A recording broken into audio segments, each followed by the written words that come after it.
दू चार मिनट में रखत कोई के बाद के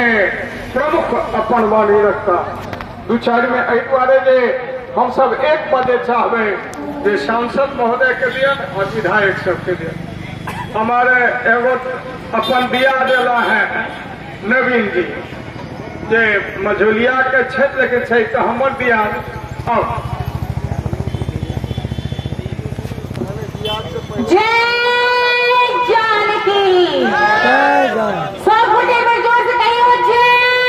जानकी मिथिला की जय हर हर महादेव।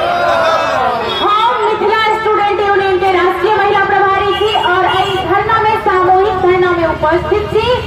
एतो उपस्थित सांसद आदरणीय श्री गोपाल जी ठाकुर जी और मिथिला मैथिल के एक बहुत पैघ हस्ती हमर सबक अभिभावक माननीय श्री वैद्य चौधरी जी सर और एतऽ उपस्थित